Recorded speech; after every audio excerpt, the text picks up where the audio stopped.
Hi, everybody. Good afternoon. My name is Tony Uceda. I think you all remember me from the beginning as I did my introduction. I have the pleasure and honor to start session 10 and introduce it, Beyond the Check, a fireside chat with Elizabeth Gore and Navid Shahrestani. And so I want to thank both of you so much for participating with the Equity Summit. And I also want to give a special shout out to JP Morgan Chase as one of our sponsors for the event and sponsor of this session. Thank you all so much, and I hope you all enjoy the chat. Thank you so much, and hello to everybody listening. So as mentioned, my name is Navid. I'm at JP Morgan, working on our venture capital relationship team. I'm going to let Elizabeth also introduce herself before we jump in. Yeah, howdy everyone. It's a huge honor to be with you. My name is Elizabeth Gore, and I'm one of the founders over at Hello Alice. We are a platform that helps business owners and entrepreneurs launch and grow. Our goal is to ensure that every person, no matter their background, no matter where they're from, no matter who they are, that has an entrepreneurial spirit to be able to access capital, resources, and everything they need to grow. We help around 500,000 small business owners a day. Part of our commitment is to ensure that women, people of color, US veterans, and the LGBTQ plus community ensure that we are consistently lowering systemic barriers and increasing both the opportunities and the success stories of these awesome founders. So it's really excited to be with you, Navid. Amazing. Yes, it's great to be here. And I'll just add, I've been to JP Morgan for 6 months, and I've been blown away by the commitment here to advance racial equity, both financially and from a human capital perspective. The efforts here are a really good reminder of how much work actually needs to be done. So we've got diversity councils to funding investors and entrepreneurs from different backgrounds. It's a commitment we all take really seriously. And that's why we can appreciate what you're doing, Elizabeth. Thank you. So maybe just to kick it off, and we can drive this conversation in a lot of different directions, but would love to hear what your process was like fundraising, experience with investors, making decisions of who you wanted to effectively come and assemble your cap table with. It would be great to just get your experience running through that process. It was a breeze, in and out, just like that. No, yeah, I'm just kidding. Simple. I will tell you that every founder I know, whether they identify as a man or a woman, they say that raising capital is probably one of the hardest things they do. And I will have to agree with that.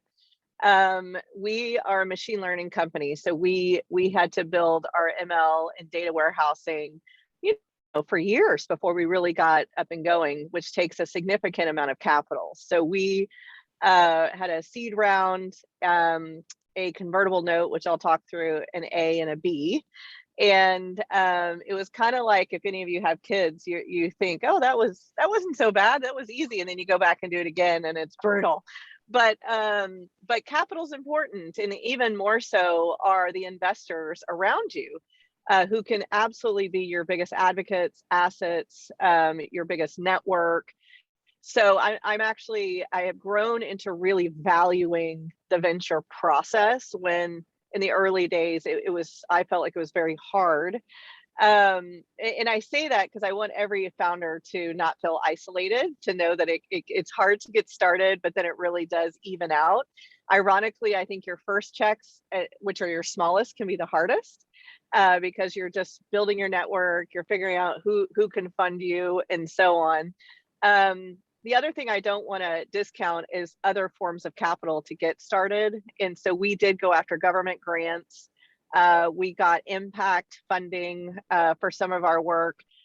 We did accelerators where we got award grants. And so I think venture is important, but also ensuring that you're diversifying that capital is quite helpful. That's a really interesting, I want to double click there. That's an interesting direction. And I think what most people would ask is, how did you go about finding those different grants that are available to you guys? Y'all, paperwork. Yeah. We got really good at filling out paperwork. So, let's start with the SBA.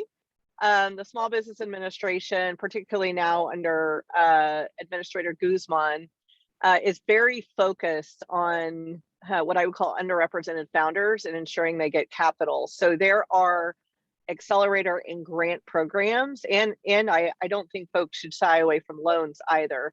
So if you consistently look at the SBA.gov, you can actually sign up for different alerts if you come up for funding. The second thing, Navid, is every different department within the US government has to do impact funding. So if you're working on a company that does housing, you would work with HHS, or if it's transportation, Sure. you can work with the Transportation Authority. The National Science Foundation has grants. So really digging in and sorting through those, it does take time, does take a lot of paperwork, but it's non-dilutive capital. And once you get the check, it's yours. The other is there are so many grants right now for business owners. And I want to particularly shout out with the LGBTQ plus community, Hello Alice and the National Gay and Lesbian Chamber and several other groups have been trying to navigate and find grants specific to our community that we support. So you can go on to NGLCC's website and also see which grants are available for your business. So that non-dilutive capital is really great, and really taking the time and researching is quite helpful. Yeah, that's great. That's great advice. And I think really one of the key ways to think about going about and building capital for your company. And while it may be a founder's market right now, and there's a ton of venture capital dollars that have been raised, I think it's really important for founders generally to do their diligence on investors the same way that investors are doing diligence with companies. These are long-term commitments, 5-10 years, sometimes more. What were the big things that you looked for when you were talking to investors about, this is someone I want on my cap table, this is someone I want to go on this journey with me? And were there, would love to hear anything that was sort of like a quick no, but having the luxury to be able to choose who your investor is I think part of the times. And finding that capital is the first hurdle, and then determining who is the best partner for you is the second. So what were some of those experiences like for you? Well, sure. So there's more than likely one of three groups you're going to work with: a high net worth individual, or that could also be a family office, a venture firm, and then angel groups if you're early on. And so the first step is the institution before you even get into the human beings inside. So what are the values? What do they stand for? It's really important for a founder to go in with their whole selves, who they are as a person, what they believe in as their business. And so ensuring that you have a shared value system is the first thing. The second thing is who is the lead that you're working for or with within those institutions. I think that really matters, because you can meet a general partner at a venture firm but end up working with a different one. And you really want to understand who is it that you're going to interface with day in and day out. Do you have a good rapport with that person? And then are they going to work hard for you? I said earlier around the network and the advice and counsel. We like very operational investors, folks that are getting in the weeds with you, giving you advice, making connections. Ask those questions. How much time are you going to give me? Would you open your network to me? Could you help me in recruiting? It's a really tough thing right now, is recruiting. So those are core elements that you really want to ask about. And then also at the end of the day, it's still your company. So you don't want the pendulum to go the complete other way, where they want total control.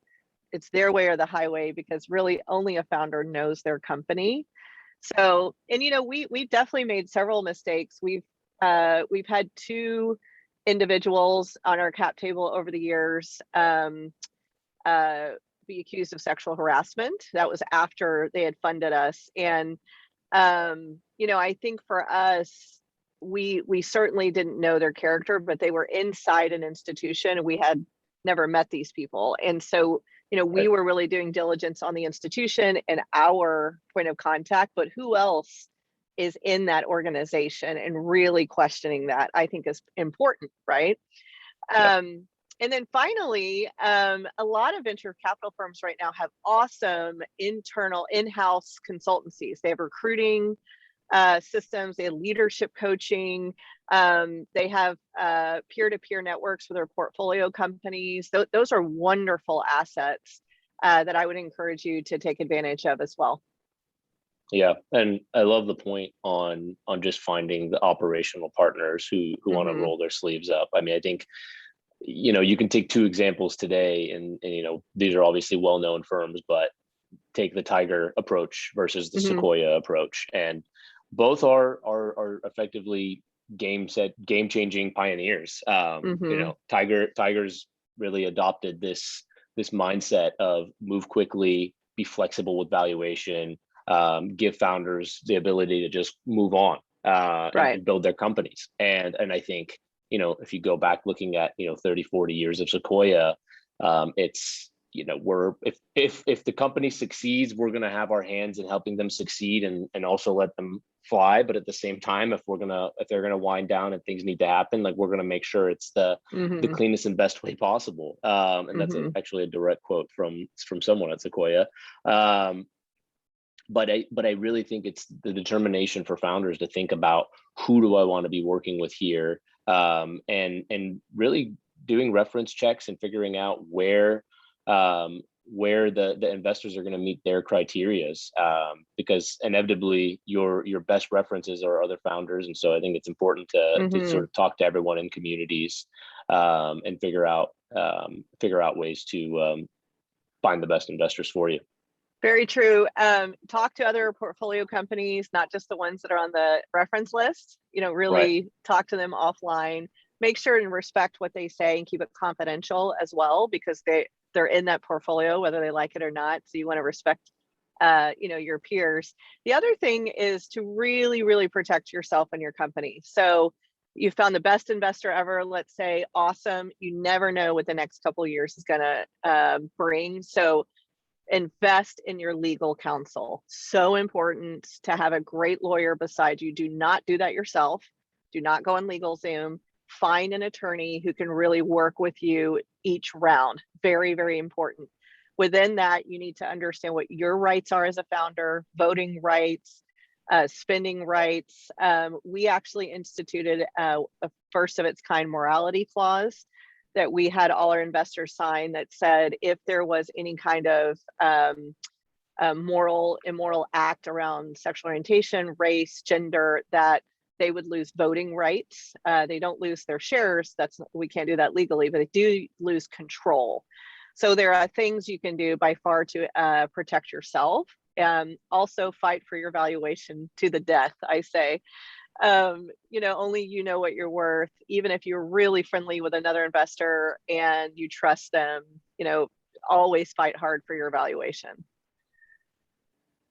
Yeah, I think it's a great point.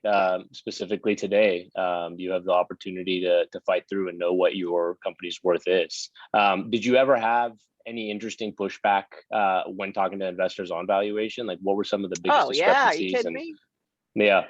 I mean, you listen, in our early days, the amount of like pats on the head we got, I'm just being really transparent. I mean, we're a female Latina owned tech company. Let's just start there. We get less than 2% of venture capital anyway. So it's pretty rare we're walking into the room. And then our business model is to serve the LGBTQ plus community, women, people of color, which is perceived as a high risk, low reward community, which is wrong. The data shows this is one of the most strong economic bets. So we were going in, from a perception standpoint, with a couple strikes against us. So we definitely had to be data first focus, which I encourage everyone to be anyways. Show your numbers early, show the upside, answer questions before they're going to get them. Now I'm really proud to say, I mean, that was our seed. We heard, I think 250 no's in our seed round.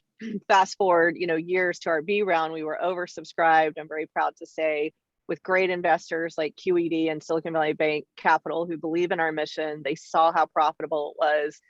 They are like shouted from the rooftops that they signed a morality clause and they're serving this community. But that took years, right? And so, every year, every time we did a round, it was really kind of fighting for what we believed in, and not just for our company, but to show that the huge economic value of diverse small business owners, that this is not a social good entity. We really feel like when given equal access to capital, this is an incredible business model to fund these entrepreneurs. And so, I'm I'm proud to say the whole world's waking up to this the last year and a half. But those early years were tough. And so we just kept leading with numbers. You know, I don't know what the equivalent of kill them with kindness is, but kill them with your numbers, right? Just show as much data as possible early on. So, you know, and then I really felt like personal relationships and trust in the early years with investors. They're really betting on you in the early years. I don't care how great your business model is. You know, it's going to change so much every 6 months. And so, you know, they deserve to know you well, to build trust in you, to really see your passion, to understand why you think this is good. So I think building that two-way trust early on before you start negotiating valuation is important. Yeah, that's great. I mean, it's great feedback, and you mentioned something there that I want to go a little deeper in on. You know, if I'm a founder from a, you know, underserved, underprivileged background, diverse, with non-traditional means or access to capital, where do you think, like, how should we go about looking for capital and raising money? I need to raise money for my company, and I want to go out and raise venture capital dollars. I don't know a single investor.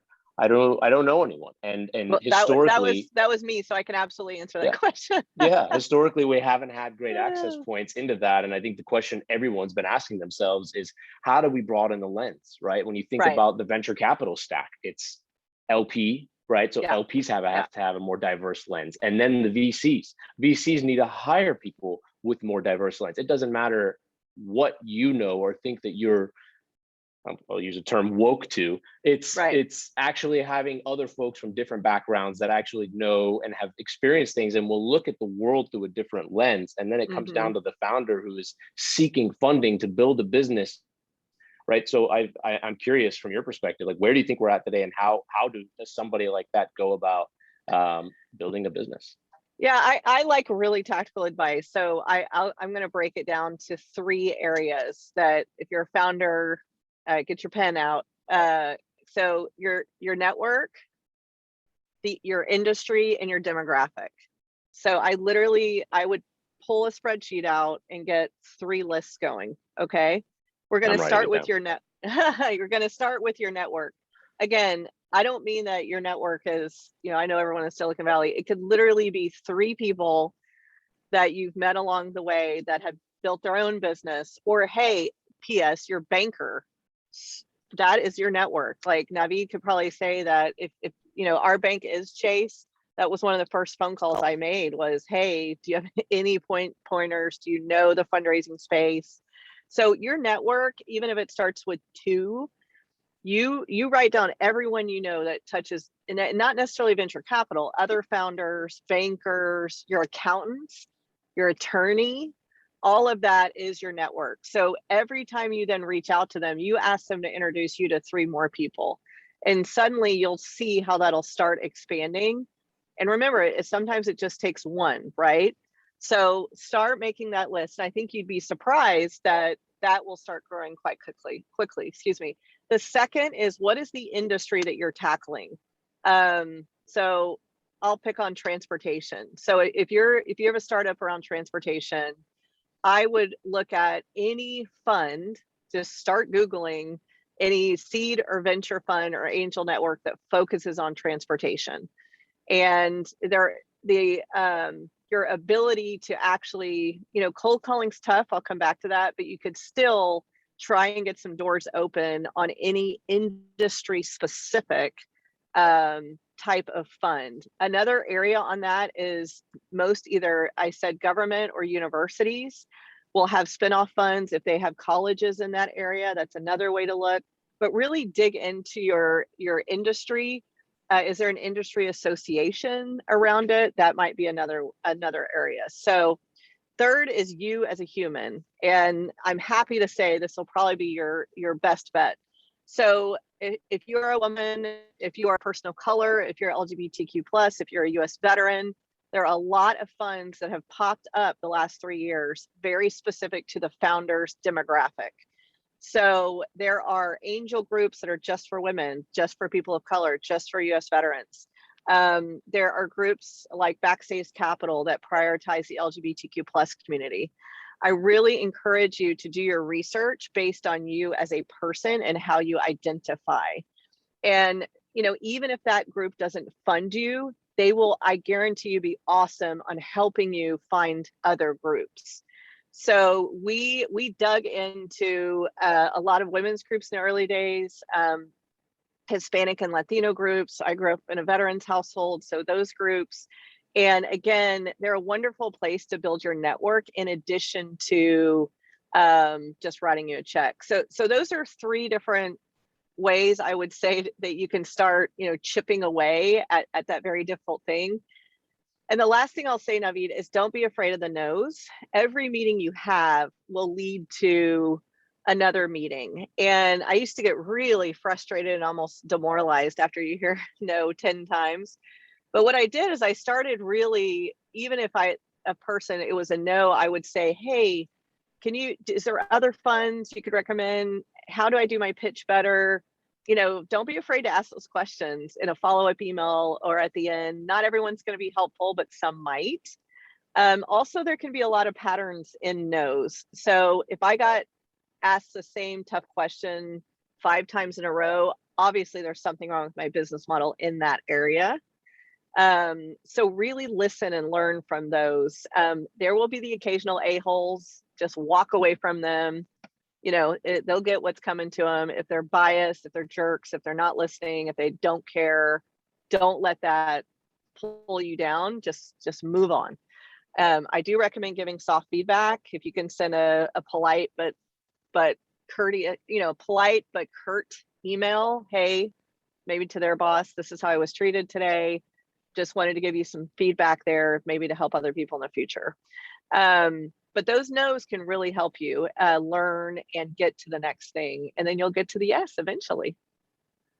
Amazing advice. Hopefully everybody took notes on that. Okay, They do suck in the moment though. I'm just gonna be really honest. No one likes no's, but I think they make you stronger. So one thing I did want to talk about is, once you do raise a round, what was the next step that you found most challenging? Round is closed, back to work. What for you was the biggest hurdle or moment where you were like, this is a big pivotal moment? Well, I do want to mention one thing even prior to that is time. I was surprised how much time it takes as a founder to raise money out of your day-to-day, and it does pull you away from the business.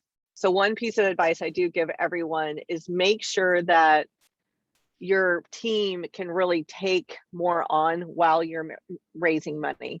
No one else can raise money but you. I mean, it's your job. And so it is a time commitment. I'm not going to say it's a time suck because it's an important part of your job. It takes a lot more time than you'd expect, and of you, that you cannot delegate.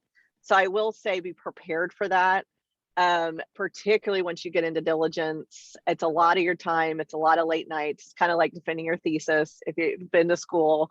So, and the reason why I say that, Navid, is when you come back into the business, sometimes your team's like, where you been? You know, because it could be a little bit of an isolating process. So kind of easing back in and really explaining to folks what you've been doing. I give advice to make sure that your team knows who you chose as investors, why, what they're expecting. I think that's important, so your team is really aware. And then I think you need to level set immediately with your new investor or board member, however that works out, right, on how you want to work with them. Sure. And even if they're great people, really saying, okay, are we doing a monthly update over email, and then we're doing a quarterly 2-hour call? What kind of financials are you expecting? So no one is surprised on either side, and you get into a rhythm. Even down to, hey, you know, if I have an issue, can I call you in the middle of the night? Like, really understand what that communication is going to be. And I really think that investors, the best ones, you're really transparent with them, that they know the problems and the opportunity as they occur, so that there's no surprises when you go through that next round of funding. And again, your plan is going to change night and day between each round. And that's okay. Just make sure they know each step. So I would say, Navid, it's really level setting with those new investors. Once you close, how are we communicating, what information you want to see, and then how they can support you. That's amazing. One question I did have is, now through your experience with investors, do you prefer hands-on, hands-off? What is it more someone that takes a micro approach and is all over things? And sometimes that's great, right? You're like, this person is constantly thinking about us and how to make us better. Or, you know, sometimes it's the investor who's, you know, giving you capital and getting out of the way. And, you know, both have their own kind of means of building relationships with, but it'd be interesting to get your perspective. Yeah, you're right. Every founder is very different. So I want to just acknowledge, I think both are fine. We have really liked the deeply operational folks, but that let us make our own decisions in the end. So folks that get in the weed really help us out, push us. And I say us because my co-founder and I we do everything together. We make every decision together. And that's the other thing, is anyone who even remotely did not support both of us as a unit, they were not coming on our cap table. Quick side note on that. But yeah, we really, particularly now, we're very blessed to have John Chena, the head of Silicon Valley Bank Capital, and then Frank Rotman at QED on our board. Zoff that led our seed round. All of them are very engaged with us in different ways. And that's the other thing I would say is, as we got bigger, we really tried to get someone who really knew engineering, someone who really knew finance, someone who really knew marketing, and someone who really knew diversity and inclusion, because those are the core premise of our business. So each of them really are in the weeds in one of those areas, which is quite helpful to us. Amazing. Well, I would love to open it up to Q&A. Yay, I love questions. If there's any questions, we can, I don't know if we're reading off or we can. Krista, do you want to shoot us a few questions? Yeah, one of them, let's see. There was one question for Elizabeth. What do you think about raising angel funding? Yeah, I mean, we had to, you know, and I will say angel seed, it's all pretty close. We called ours a seed round, but that's pretty close. I tend to tell people to steer clear of friends and family, unless you just have the best family in the world. It can get a little tricky, but your network and your personal network, I think is good. Angel groups, I find, are pretty accessible, and it's a great way to kind of cut your teeth. And so, and every major city has an angel group that you could tap into in your area. And then, like I said earlier, there are angel groups that sometimes support specific demographics. So I think I think it's a great way to cut your teeth. I really do. Just don't dilute yourself too much in that early process. Get good advice on the equity you're giving away for that angel round.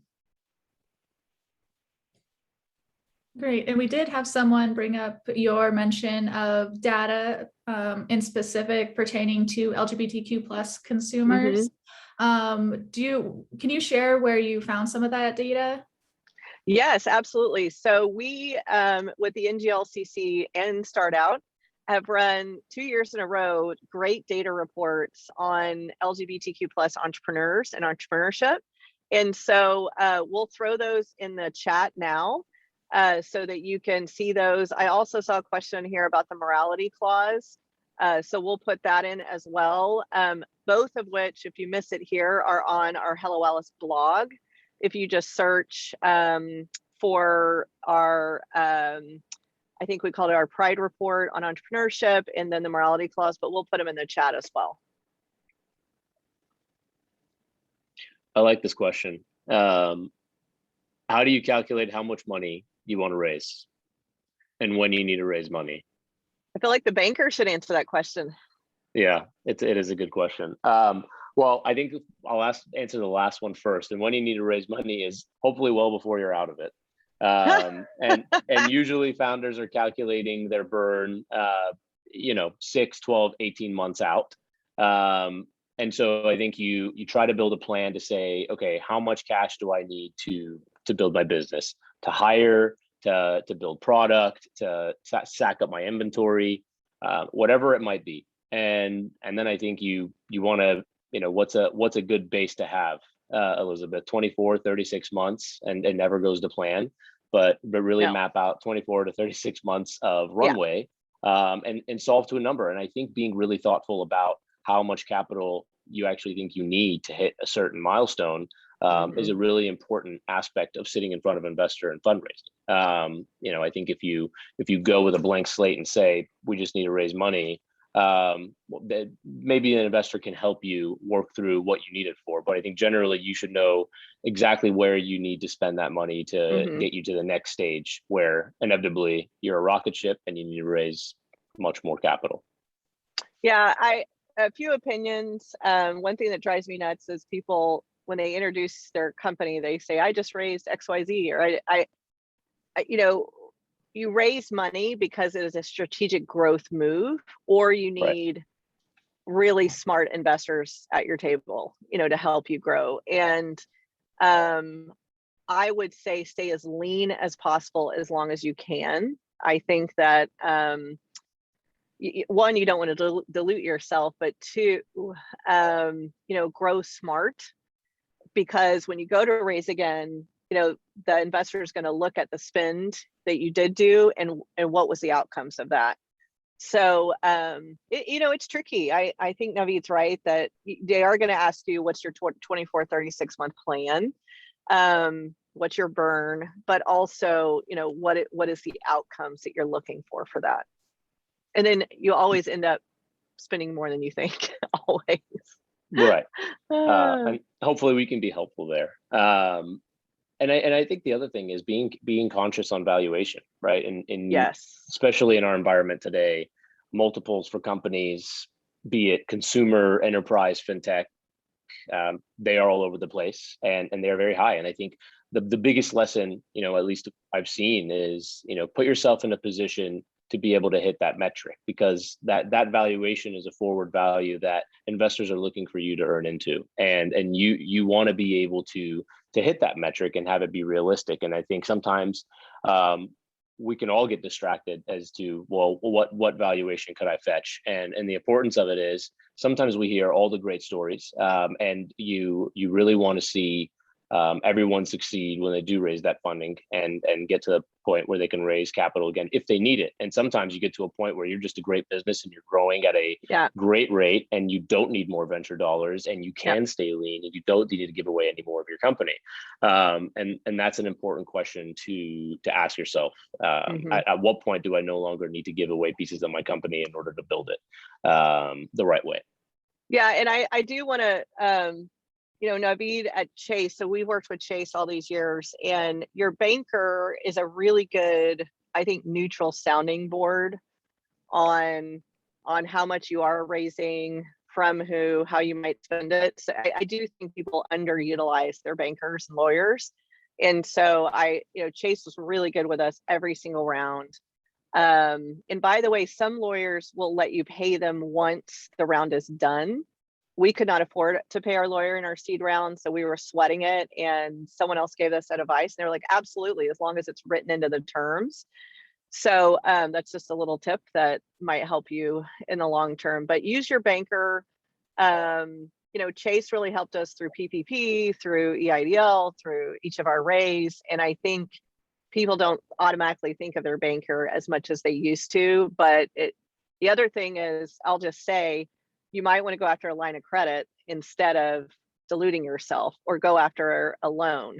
And so that's the other thing I would ask your banker is this temporary growth capital? Like if you're in a commodities business, you need growth capital to get more customer acquisition. It's kind of come quickly. You might want to do a line of credit or a loan with your bank instead of diluting yourself. So really lean on your banker on those questions. And we could do another hour-long session on venture debt and how to use it when you raise capital. That's another. But I will say that the JP Morgan and Chase teams, we have doubled and tripled down on building out our venture and innovation practice from Chase to JP Morgan. Our group is working with startups from the very beginning all the way through exit, M&A, IPO, and have a global presence. And so all of our resources are now going towards working with the innovation economy, continuing to build this out. Anyone here can reach out to myself, and we'll love to talk to anyone and everyone looking to build their company, think about fundraising. And we've got a great team here assembled to be able to help you do all of those things. And Navid, I'm just flagging for everyone. I put the morality clause and the last LGBTQ plus data set in the chat. And there's a lot more. So if you just click on those, you should be able to find all that area. And I do want to give a shout out to StartOut and our LGBTQ plus community. This community, I've seen such huge growth in innovation, and a lot more companies starting with their whole selves, which I'm really fired up about. Just note that you will find on Hello Alice a great peer-to-peer community set that you can search for someone, and do they identify as LGBTQ plus or specifically in one area. It's confidential, but you can ping them and say, hey, love to learn from your experience. It's just a great peer-to-peer environment on Hello Alice that I feel is important for folks, particularly during how isolated we are right now in COVID. So I just wanted to give that community shout out. Amazing. Well, I think if there's no more questions, Krista, how are we doing? Any more questions? There was one about Beyond Capital. How does your fund contribute to the development of the enterprises you fund? We have a couple more minutes, about 5 more minutes, so I'm not sure how in depth you would need to go, but you do have 5 minutes if you do want to take one more question. Yeah, I think it's an interesting question. I'll talk about it from the JP Morgan perspective. JP Morgan is, I think, known to be one of the biggest investors in technology annually, and so that means we're putting, I think the number is now 13 billion into tech every single year. And what that really means is we're looking to help connect all of our companies across the different groups and sectors. So whether it's in hospitality or whether it's in venture, I think leveraging the entire enterprise, this is a massive organization, and one of the biggest value adds we can provide is putting businesses together with other businesses that are going to help them grow. And so I think that's one of the ways to leverage an enterprise like JP Morgan to tap into, hey, maybe our client base is a potential customer target for your business, and it's something that JPM can do probably as good as anyone in the world. So hopefully that answers the question, but that's what comes to mind when I think about that. And I'll just throw out on Hello Alice, we have a funding center. And on the funding center, it's a pretty tight navigation tool because my co-founder's a smarty pants on tech, that you can very quickly cut down to, and this is really around loans, grants, and credit, finding available capital for your business. We don't do much in venture, but in those credit loans and grant programs, I encourage you to look those up there. I just put on my social media up. So I love helping anyone who's trying to raise capital because it is a tough process. So just DM me. I'm here to help. And I just want y'all to know that if you go in with your numbers and with your full self and the passion that I know you have as entrepreneurs, you will raise the capital you need. Don't let all the no's discourage you. Just learn from them, flip the a-holes to the side, and just keep going, because you will find incredible investors. We are super blessed right now. We've kicked the stinkers out. We've kept great investors, but our Series B, we just got crazy lucky with QED and Silicon Valley Bank Capital. And I know y'all can do it. Just to stick with your passion and your vision.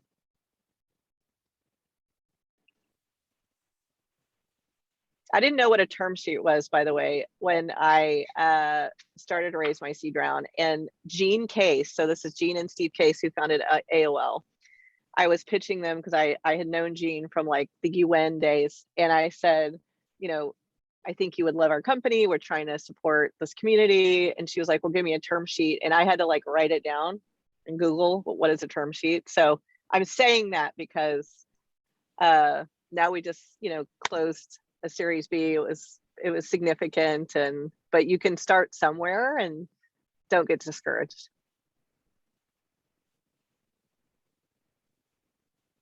Well, that was a pleasure, Elizabeth. Thank you, I really Navid. enjoyed this. Great to learn from you.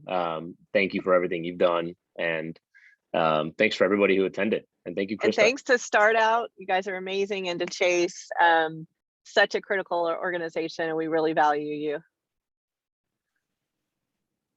Thanks everyone for joining. Bye. Thank you. Bye.